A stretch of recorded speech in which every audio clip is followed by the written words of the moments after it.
The honest conversations I had with doctors is that your child is not gonna live. At best case, 5 minutes after you give birth. I was so heartbroken. Dog, hati-hati kami. Si mama pumupunta sa bahay ng lola ko, nangihingi ng kape at asukal para may pangsabaw kami sa kanin. Yan po, nung nawalan po kami ng kantin, doon po ako nag-isip kung saan po talaga ako magtatrabaho. Paano ko kaya mapag-aaral yung anak ko? Kapag tila wala nang natira, maaari pa bang magsimulang muli? Alamin ang kanilang kwento sa The 700 Club Asia. Susunod na.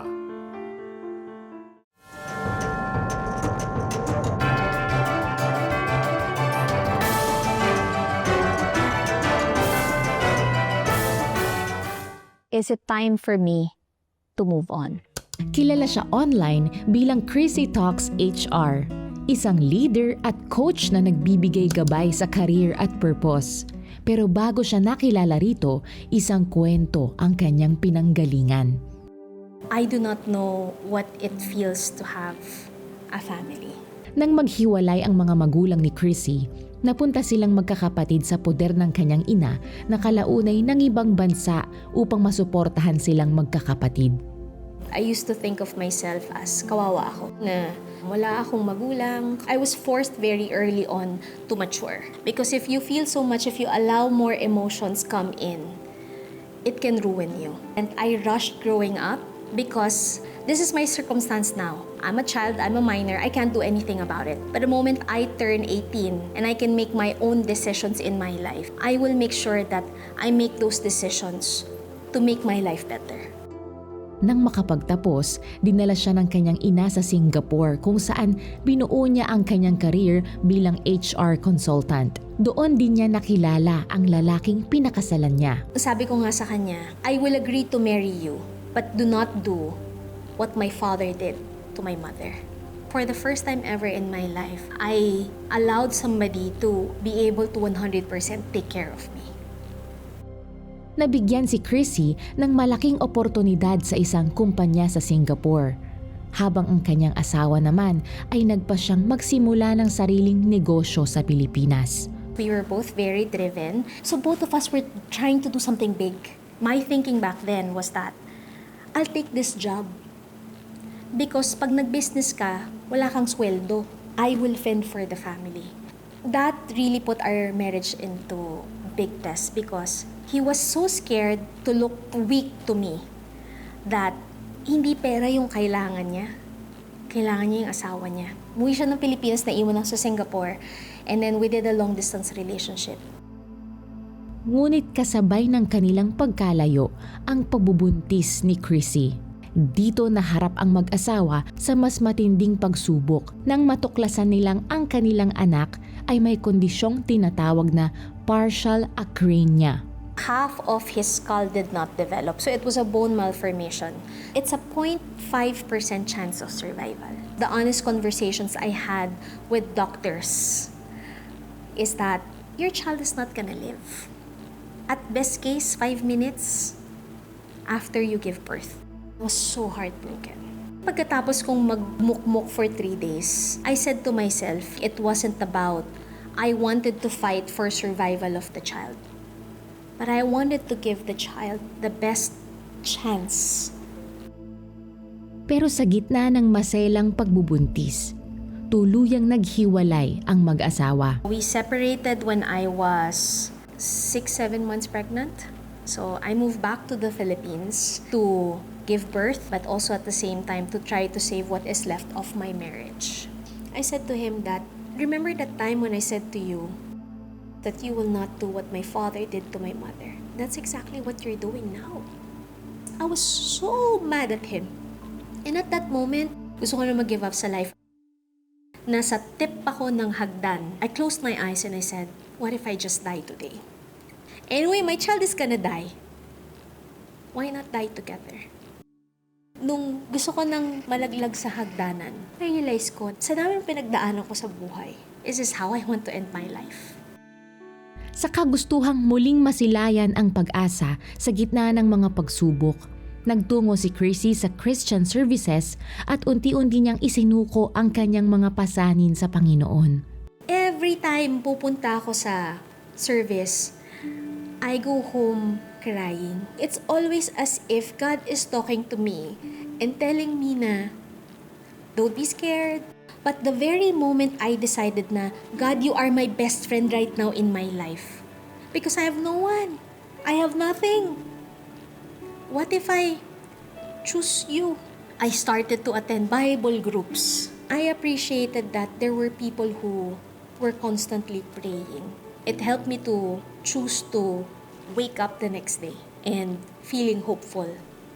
To remind myself that despite the dark season in my life, that there is hope. That I can believe that God will work wonders in my pregnancy. I wrote to myself a reminder. What do I have to lose if I put my faith in God? Ipinakita ng Diyos ang kanyang himala nang maipanganak ni Chrissy si Chance na agad sumailalim sa isang operasyon. After 8-9 hours of surgery, he recovered very well. We didn't even have to do skin grafting because they found out that there is a dura, soft skin layer dito sa batok niya that they were able to stretch everything that is so impossible. Parang during that moment, it became so possible. And you start to think about, you give me a special child, but you also pave the way in solving all the problems for him. Gayunpaman, patuloy na sinusubukan ni Chrissy na muling mabuo ang kanilang pamilya. I met my mentor who gave me something very powerful. She said to me, Chrissy, I know you're going through so much. Your son, your husband, your career. I want you to remember this. Let go. And let God. Father's Day, he came back. He was kneeling down crying, begging me to take him back. And I just hugged him and I said to him that, of course I will take you back. But this marriage will only work and can only be restored through God. So, if there was one condition I asked, it was for him to go to church with me. Every time I would ask my husband, bakit ka bumalik? He would say to me, I was so envious of the peace that you have. And I wanted that peace for myself. The moment we both surrendered, yung breaking namin naging breakthrough. In our marriage, in his business, Chance was also having his own breakthroughs. From somebody who was given a 0.5% chance of survival, he was able to celebrate his first birthday. And people would think that it was such a burden to have a special child. But God unburdened me. Our mindset changed talaga to a life that is full of gratitude because every day we're witnessing the life of our son, a miracle. Pero muli silang nasubok ng dapuan ng pneumonia ang kanilang anak na naglagay sa kanya sa matinding panganib. Ngunit sa gitna ng takot, pinili ni Chrissy na kumapit at magtiwala sa Panginoon. Sige God, ikaw na bahala. Because I've always known that Chance was always on borrowed time. And I was very, very clear that every day could be his last. So I lived my life 14 beautiful months with no regrets. And when it was time to let go, I go back to that phrase of let go and let God. He passed away peacefully. Chance allowed me and my husband to have a second chance to being a better person and being a better parent. I thank God for the wonders that He did in my husband's life and my husband's faith journey. And at the time when my faith was tested, He became my rock. God gave me chance because there was a purpose.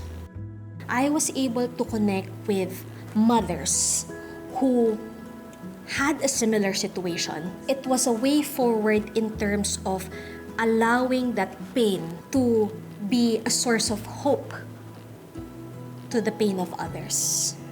God doesn't give you pain and suffering for nothing. He gives you that because there is a gift underneath it.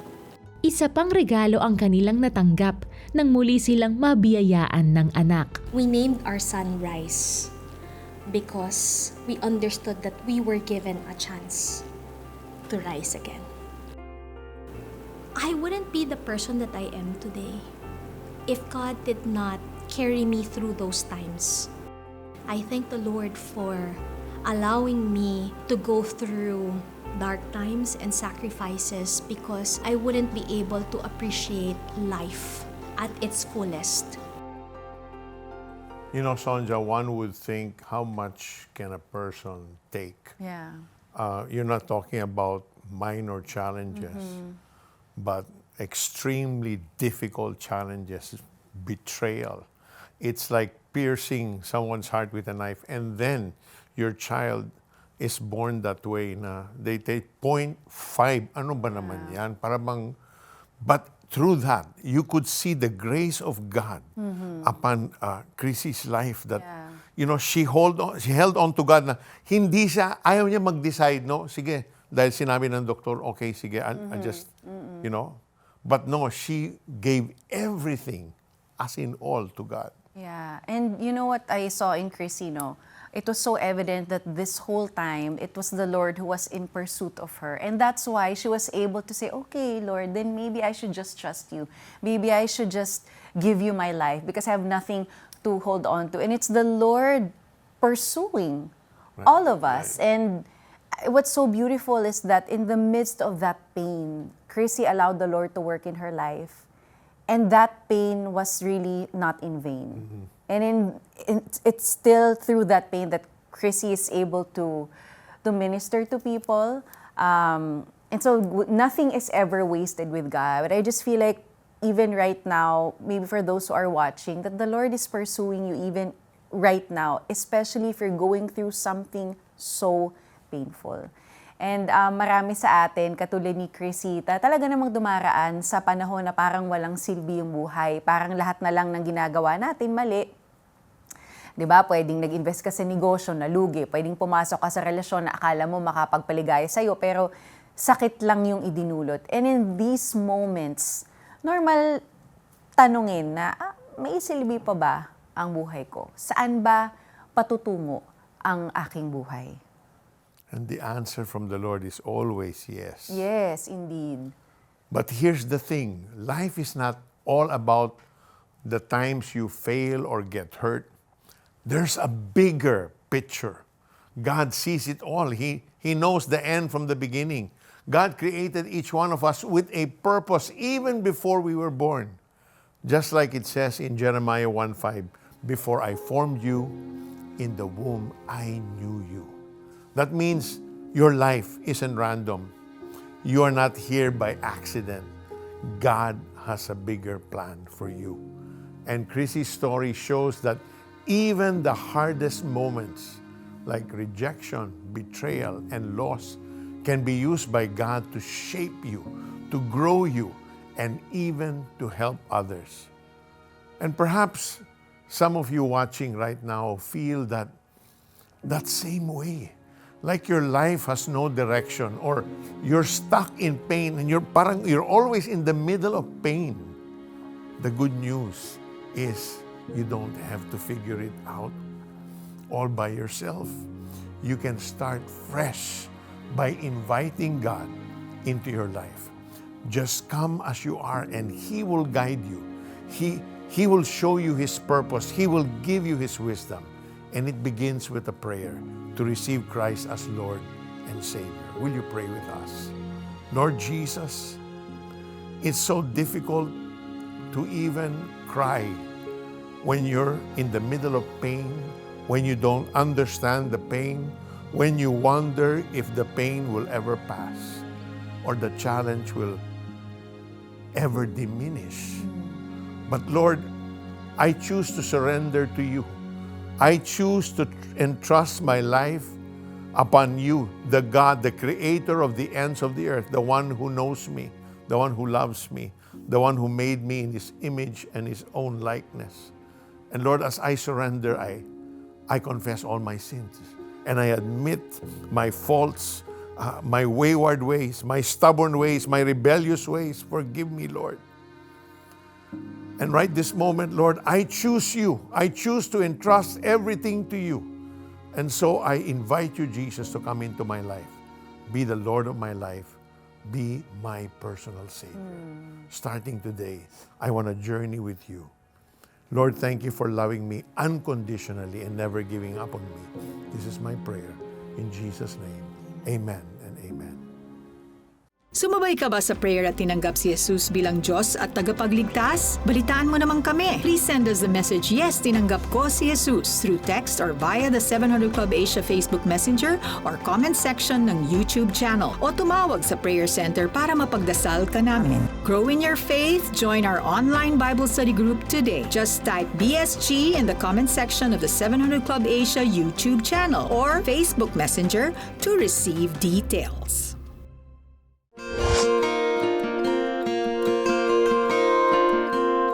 In moments of crisis, your generosity delivers medical care, inspiring stories of miracles, and a tangible experience of God's love. For your donation of 1,000 pesos or more, you'll receive audio streaming access to I Have Walked with the Living God, the powerful audiobook by CBN founder Pat Robertson. Hear how God moves in life's toughest seasons. The same hope your partnership with CBN Asia brings to people who need God most. Give today and help transform lives.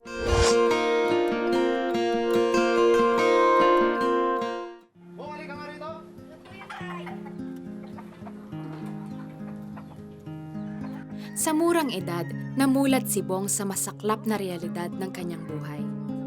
Tandang-tanda ako, nasa isang itlog, hati-hati kami. Si mama pumupunta sa bahay ng lola ko, nangihingi ng kape at asukal para may pangsabaw kami sa kanin. So ganun kahirap ang buhay namin. Ang nararanasang kahirapan ay lalo lamang naging mabigat sa kalooban sa tuwing makikita ni Bong ang kanyang ina na naghihirap. Mas masakit at for me it's unbearable to see your mama that's being emotionally hurt. Ihirapan kaming mga anak niya na kahit anong kagustuhan niyang ibigay sa amin, yung pangangailangan namin, hindi niya magawa dahil yun lang yung capability na meron siya. Kaya naman ang pag-aaral ang tila kinapitan ni Bong. Naging isa siyang mahusay na estudyante at nagsimulang magkaroon ng mga karangalan at pagkilala. Doon ay nagsimulang mangarap si Bong na maiangat ang kanilang pamumuhay sa pamamagitan ng edukasyon. Si mama ang nagtanim sa utak ko na tanging edukasyon ang paraan para makaahon sa kahirapan. At kapag nag-aaral ako, ramdam ko na may kalayaan sa puso ko. Dahil hindi siya kayang pag-aralin ng kanyang magulang, isang mabuting tiyahin ang tumulong kay Bong upang makapag-aral. Tumutulong naman si Bong sa kanila bilang sukli. During the time, ginagawa yung bahay nila, nag-helper ako sa construction para lang masuplihan ko ang kabutihang ginagawa nila para sa akin. Sa kabila ng hirap, nakapagtapos si Bong bilang valedictorian sa Mapua Institute of Technology. Ngunit ang kasiyahan ay madaling nabalutan ng lungkot. Hindi na siya kaya pang suportahan ng tiyahin na makapag-aral. I continue my journey without telling my family back in Tarlac na wala na ako sa poder ng tita ko. Mahirap mang tanggapin, pinili ni Bong na itawid ang sarili sa pag-aaral. Pinagkakitaan niya ang paggawa ng projects at assignments ng ibang estudyante. Dahil walang sariling tirahan, nagawa niyang makitulog sa mga kaklase. I started comparing myself to other people and asked God, why am I in that situation? Bakit ako nahihirapan na maiahon ng pamilya ko sa kahirapan? Bakit yung ibang tao, they are financially sustained? Hindi ko mahanap yung sagot sa sarili ko. Di naiwasan ni Bong na magpakalunod sa bisyo at sa gitna ng kanyang kahungkagan ay naramdaman niya ang presensya ng Diyos. When I prayed to God and asked this question, I felt like He hugged me and said to me, I'm not concerned about your happiness. I'm more concerned on how you build your character. Lahat ng paghihirap ay naging makabuluhan nang makagraduate at pumasa bilang civil engineer si Bong. Nag-umapaw ang kasiyahan sa kanyang pamilya. Nagdesisyon din siyang makipagsapalaran sa Dubai at doon nga ay naabot niya ang kanyang mga pangarap. Nagkamit siya ng samut-saring mga parangal sa larangan ng engineer dahil sa Panginoon, na ibigay niya rin ang maunlad na pamumuhay at dignidad sa kanyang pamilya. Patuloy din siyang lumalago sa kanyang relasyon sa Panginoon at maging sa mga taong ipinagkatiwala sa kanya. Ibinabahagi din ni Bong ang kanyang tagumpay sa iba. Itinatag niya ang Eksperto Pinoy upang makapagbigay ng training courses sa mga OFW at sila'y magabayan sa kanilang career. You'll never know that God is all you need until God is all you have. Nakakatawang quote. That's why all the glory belongs to Him. All my success, my failures, lahat ng nangyayari sa buhay ko ay dahil sa Kanya.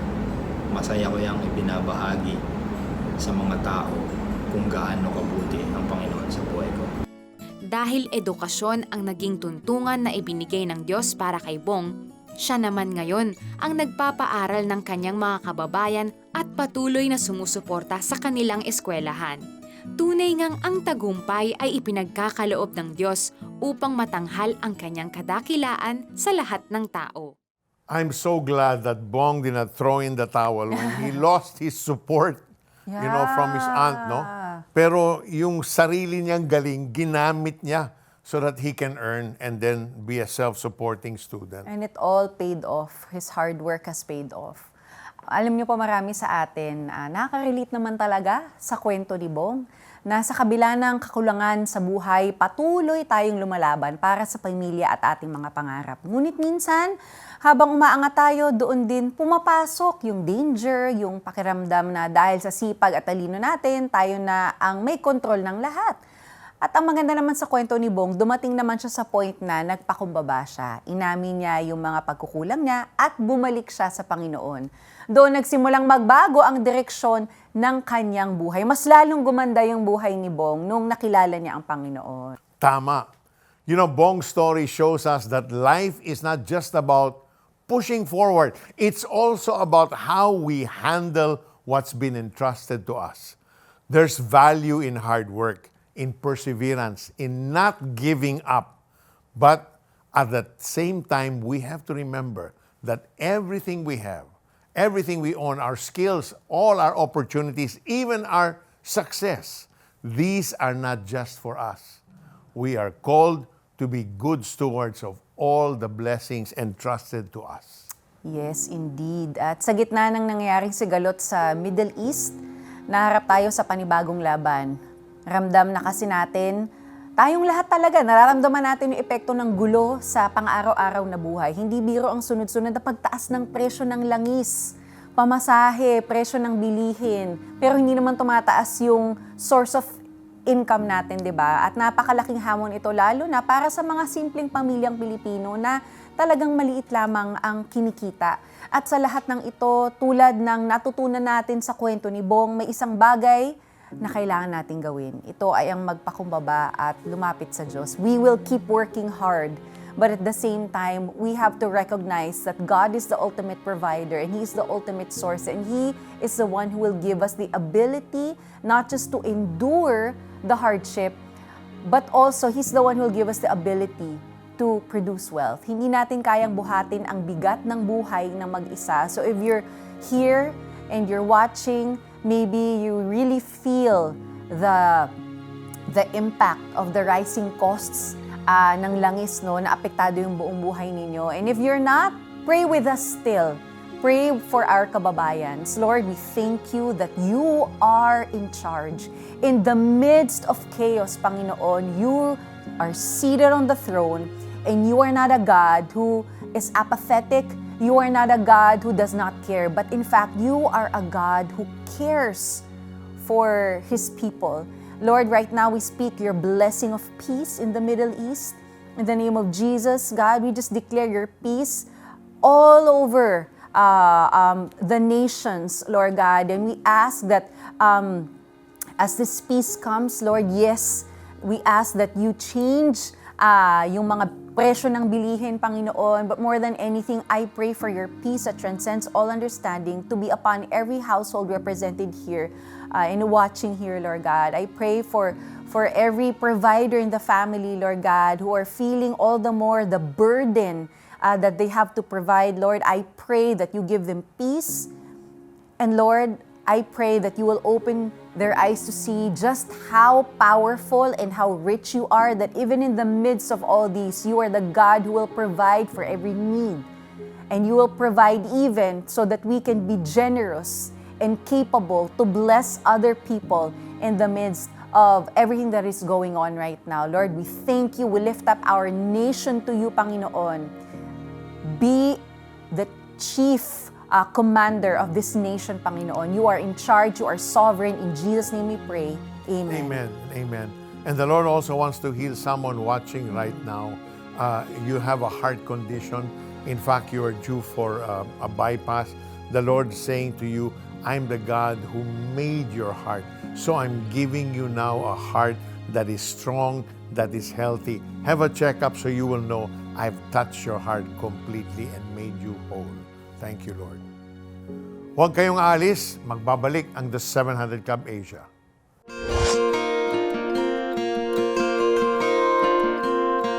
Di lahat ng preso nasa selda.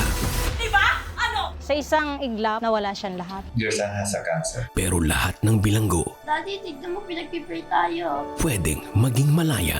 Gusto mo bang maging bahagi ng paghatid ng liwanag ng Panginoon sa mga naghahangad ng tunay na kalayaan? Sa bawat regalo mo sa CBN Asia, nakakarating ang Operation Blessing sa mga komunidad na sabik sa tulong. Patuloy mong napapanatiling on-air ang The 700 Club Asia at sinusuportahan mo ang 24/7 na paglilingkod ng ating prayer center. Isang tahanang bukas sa lahat ng nangangailangan ng panalangin at pagdamay. Bilang pasasalamat, makakatanggap ka ng streaming access ng Preso, Tampok ang kwento ni Wendell Tolibas, dating bilanggo na nakatagpo ng tunay na kalayaan kay Kristo kahit nasa loob ng piitan. Plus, ang discussion guide at Written in Stone Jesus of Nazareth upang mas mapalalim ang iyong pagninilay. Be a CBN Asia partner today.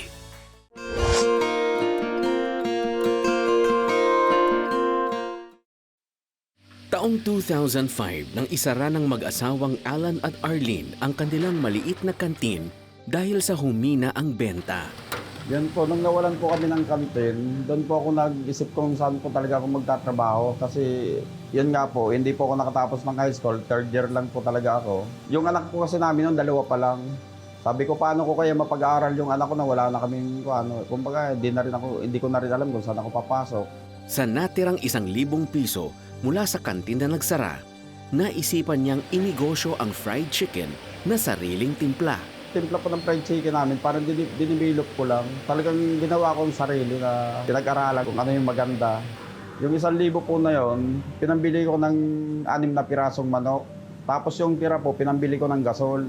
Kasi bago po kami umalis ng kantin, yung mga ibang customer namin, binigyan na rin namin ng number sa bahay. Minsan may tumatawag, minsan wala. Minsan po nakakaisang piraso lang kami isang araw, minsan hanggang 3. Minsang hindi makatulog si Alan sa kakaisip kung paano lalago ang kanilang negosyo. Nasumpungan niya ang The 700 Club Asia at sumabay sa panalangin ng host na si Connie Reyes. Nang sabi po ni Ma'am Connie, kung walang-wala kayo, kung anong mang pangangailangan nyo, subukan nyo lang yung Panginoon.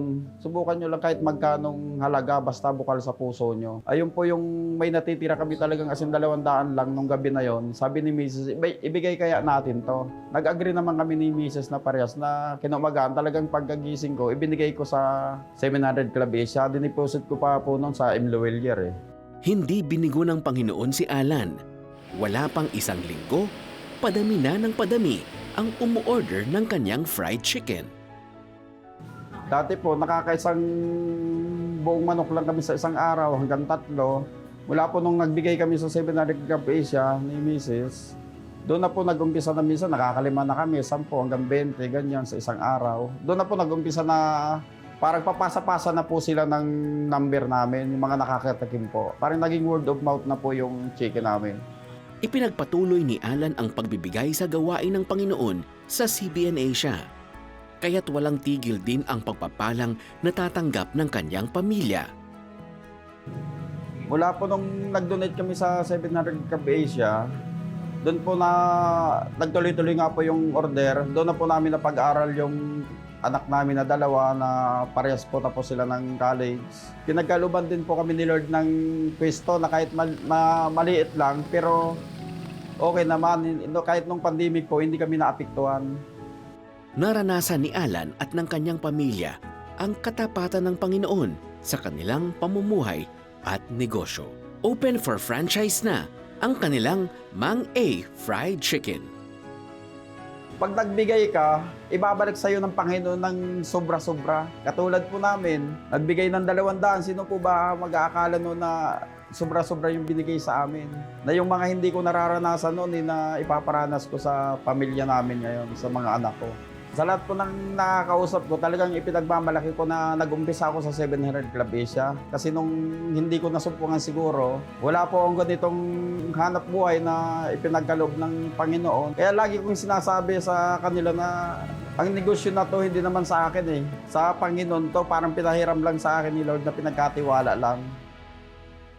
Yung 200 nakapagpaaral ng anak. And you know what I love about yung attitude ni Mang Alan, no, is hindi pa rin niya inako na, kasi nagbigay ako, kaya I'm blessed, di ba? But it's still saying na, it's still God who has blessed me and sinustuward ko lang yung binigay niyang tindahan sa akin, di ba? It still goes back to God. Everything is God. Sabi niya, is the God of sobra-sobra.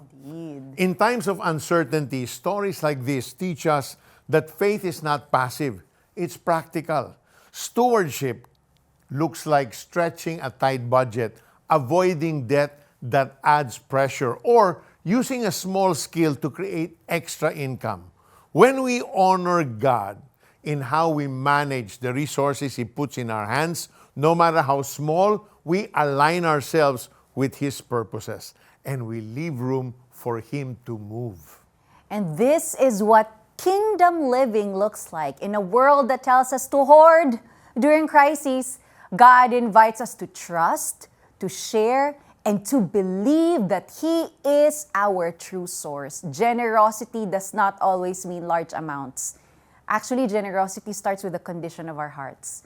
Sometimes generosity looks like sharing a meal, offering help, praying with or for someone, teaching our children to give a portion of what they have. These small acts build faith, both in our homes and it makes an impact in our communities.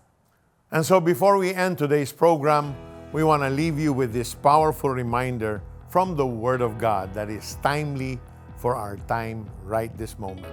Sabi sa 1 Peter 4:10, each of you should use whatever gift you have received to serve others as faithful stewards of God's grace in its various forms. Maraming salamat sa inyong panonood ng 700 Club Asia. Pwede mong balikan ang episode na ito at ang iba pang mga istorya sa YouTube channel ng The 700 Club Asia na pwedeng magbigay daan sa iyong pagbabago at kagalingan.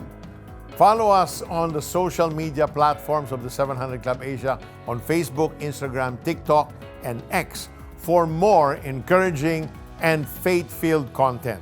And if you want to be part of how God is touching lives through CBN Asia, you can partner with us. Through your donation, we can continue to produce more shows like this. Tumawag sa numerong nasa screen o iscan ang QR code.